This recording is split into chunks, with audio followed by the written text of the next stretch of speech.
Howdy, folks. Welcome to Moose Podcast number 303. Can you believe it? It is August 1st. Oh my.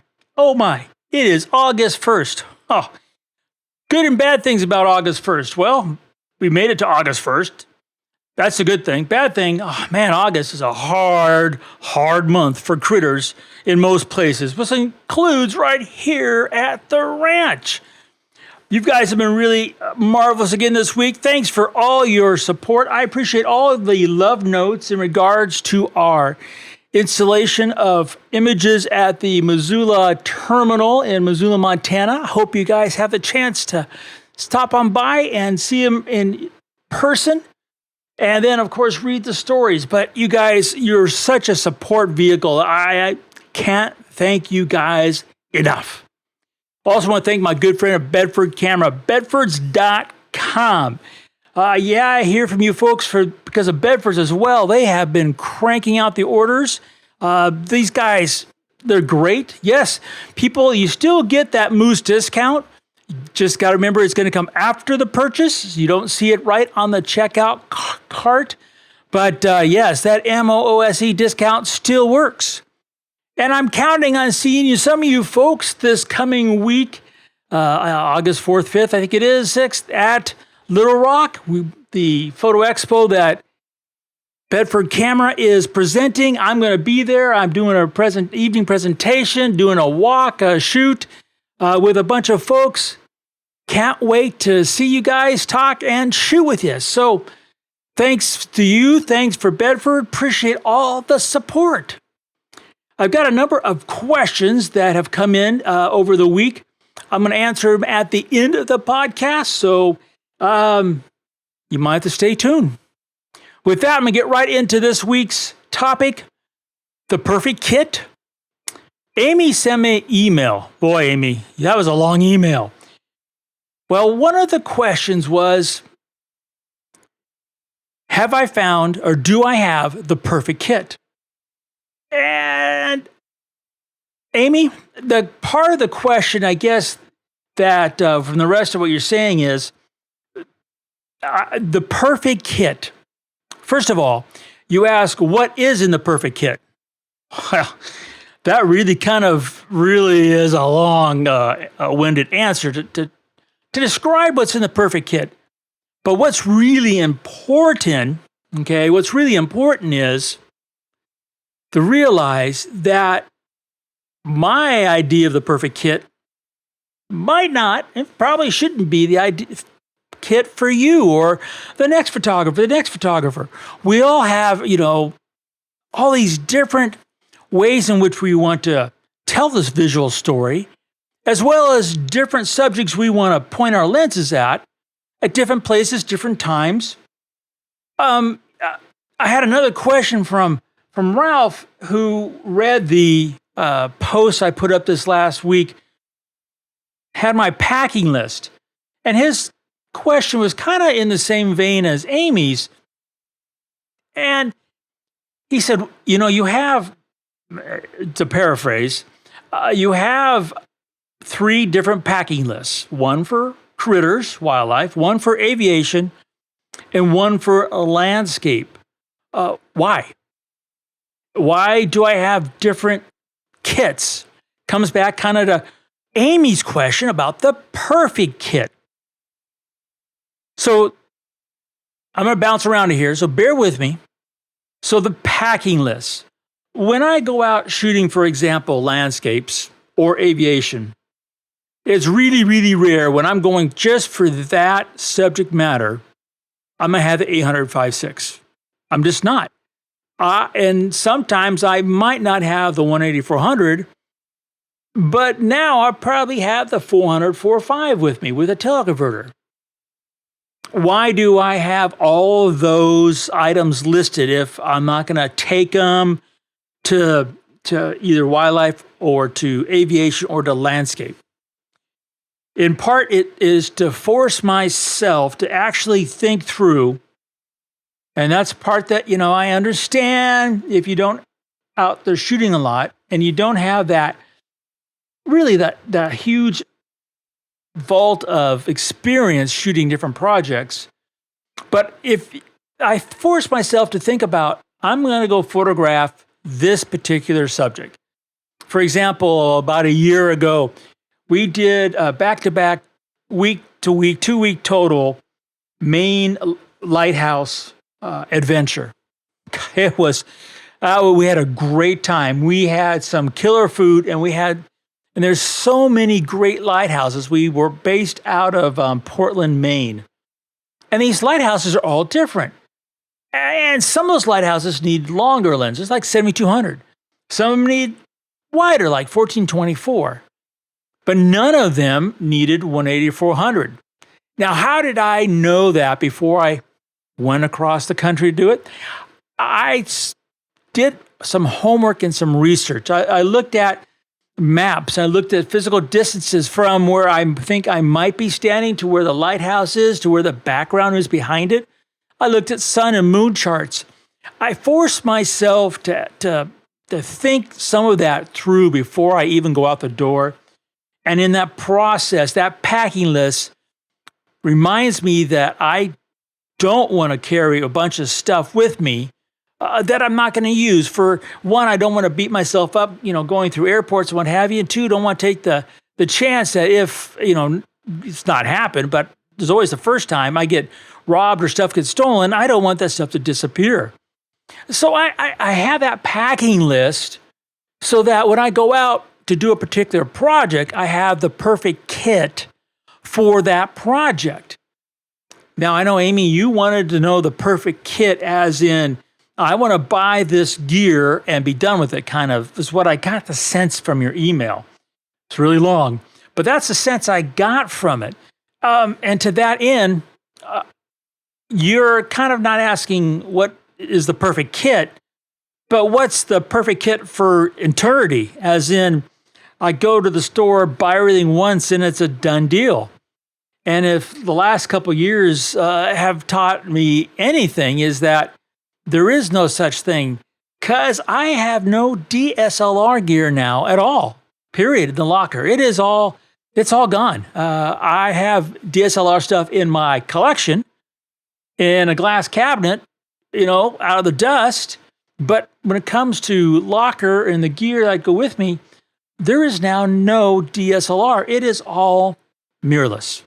I do have a couple of F-mount lenses, the 180-400 and the 800-5.6. They're spectacular lenses. F-mount or not, I'm going to use them, and they're just spectacular. But having a perfect kit that lasts as long as I'm shooting, for myself, I can't actually see that unfold. It doesn't work. And Ralph, the packing list is really kind of the way I express the fact that there is no, for me, perfect kit that covers every scenario. Now, in your dealing with, one, the budget, and the world telling you should be worried and scared about the recession, because I guess scaring everybody about something has got to be what we do anymore. Hell, we celebrate or enjoy things. No, but anyway, getting off topic. Making your photographic budget stretch. I've always wished that photographers would spend more time and money out in the field rather than time and money on camera gear. But we're photographers. It's kind of like an addiction. I understand that. But to think that we're going to have that one perfect lens and we're good to go once we buy it, let me give you another example. I had the original 24-70 2.8 f-mount, and it came out with the D3. Then I upgraded to the newer version of the 24-70 2.8. And then when the Z 24 2.8 came out, got rid of the F-mount and bought the Z mount. And I have that Z 24-70 2.8. Great lens. Love that lens. Enjoy every single photograph I took with that lens. That lens pretty much now is a drawer warmer. It goes out very infrequently. in a matter of a few years, what was really a mainstay for me, in my particular instance, has been changed or evolved to the 24 to 120 f4. So a few years ago, I thought that 24 to 72.8 was, you could say, that forever perfect kit lens, but it got replaced by the 24 to 120, which is another phenomenal lens. And I can work with f4 just like I can 2.8. Got to think a little bit more when it comes to physical distances between me and the subject the background. But it's an example of where the lens I have today, I might say to myself, this is the perfect lens. Only to say, oops, a few years later, something has come along that's even more perfect, if such could be the case. So where does that leave you, Amy, in your looking for the perfect kit? I first want to encourage you to keep exploring that question. I'm not going to have the answer for you and for everybody by any stretch of the imagination, and I should. It doesn't work that way. But what you might want to do and think about and kind of come at, I guess you could say, come at ease with, is the fact that you're going to buy some lenses that are going to have you could say, a finite life in your perfect kit. And you're going to find some others that are going to have a much more long-term life in your kit. I doubt, like, only going from my own personal, experiences, doubt you're going to have that one lens that's going to be the perfect lens for the perfect kit forever. Now, I do have that one lens that might, for myself, get in that category. That's at 800-5.6 AFS. But I've mentioned it many times. I had the 200 or 400, and I got the newer version 200 or 400, and I said I'd never had the 180 to 400, and now I have the 180 400, and you'll probably never get that out of my cold hands. But one of the things about photography that is really important, everything from between the perfect kit to the photograph to finishing to what you're going to photograph tomorrow, is photographers have to have an open mind.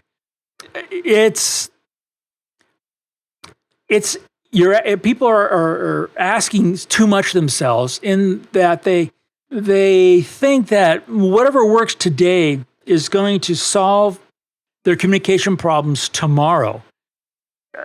Before we had email, we had the fax machine. And the fax machine, right, was that's the end all. We'll send a fax. I remember sitting there having a fax machine hardware on the desk, and then I got a fax modem card. I said, oh, good, I can just send faxes. All that stuff is so gone, right? And let's just talk about something like Instagram, right?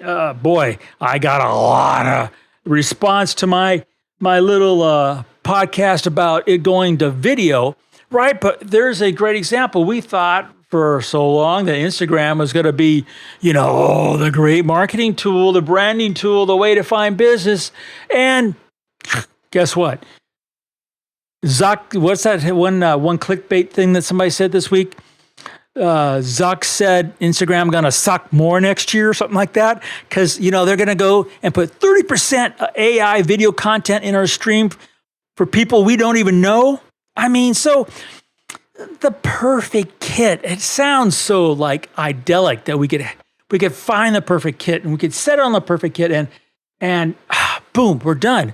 But then, wow, zam, Nikon comes out with the Z30. It's this great little BTS camera that I wish was around for the last 40 years. I'd have a whole lot more BTS I could take of myself, and you'll see examples coming up. We don't have a crystal ball. We have to be a little bit more open-minded, move forward, and understand that while the perfect kit, I've seen people who said they have it.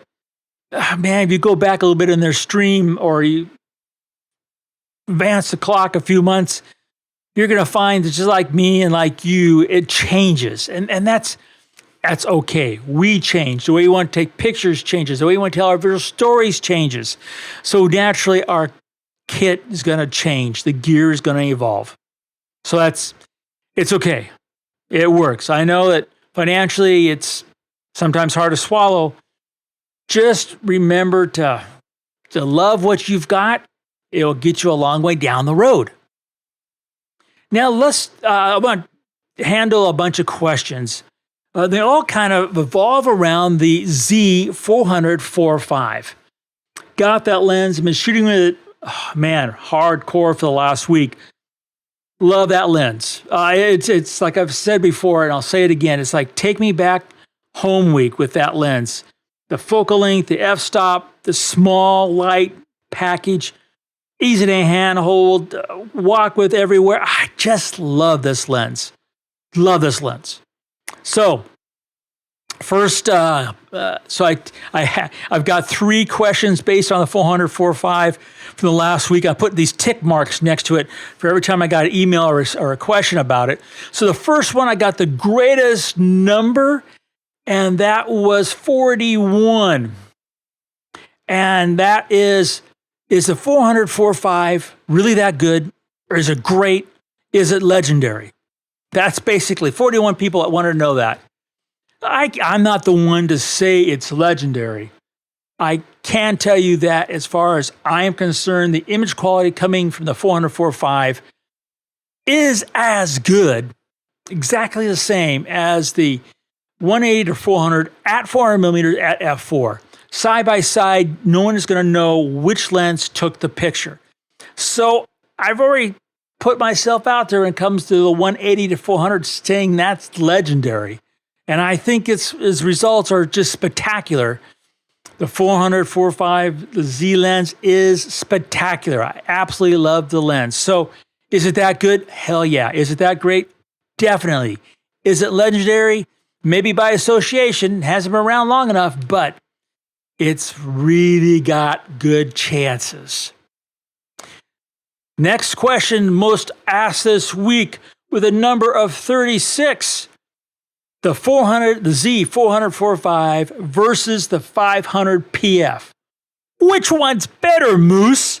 Oh man, seriously. Who cares what I think? In some instances, really? You have the 500 PF, you love the lens, shouldn't that be it? Okay? Now, I have made a video, maybe about a year ago, talking about the 500 PF being a great lens for bird photography. It still is. Just because something else has come out doesn't mean that lens instantly goes and has a switch, goes, not going to be good anymore. It's still a great lens, with that 1.4. Compared to the Z400-45, those two lenses compared to each other. The 400-45, I think, in my personal humble opinion, it's a tad sharper than the 500 PF, especially on the edges. First of all. Next, I think personally, it focuses a bit faster than the 500 PF. So autofocus speed, and I'm comparing that using the Z9 with the 2.1 firmware, which I have not shot the 500 PF with that Z9 with the 2.1 firmware, but the 400-45 Z9 2.1 AF is a bit faster than the 500 PF.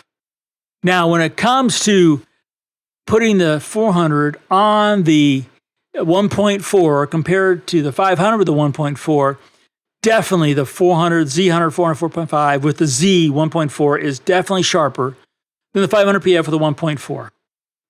Lastly, minor detail, but to me, the Z400 with 1.4 or without is better balanced than the 500 PF on the Z9 because you have to use the F to Z. That puts that weight of that lens a little bit further out. I think it just takes the balance off. And balance for me is kind of important for hand holding. So that's just my opinion. It really shouldn't make a difference. If you have the 500 PF, you've got a phenomenal lens. Last question. I was disappointed. It only came in with 19 people asking this question. Why did I get the Z400-405 and not buy the Z400-28, considering especially it has the built-in 1.4. Now, I would love to have and own and have the capital to invest in that 400-2.8 Z lens.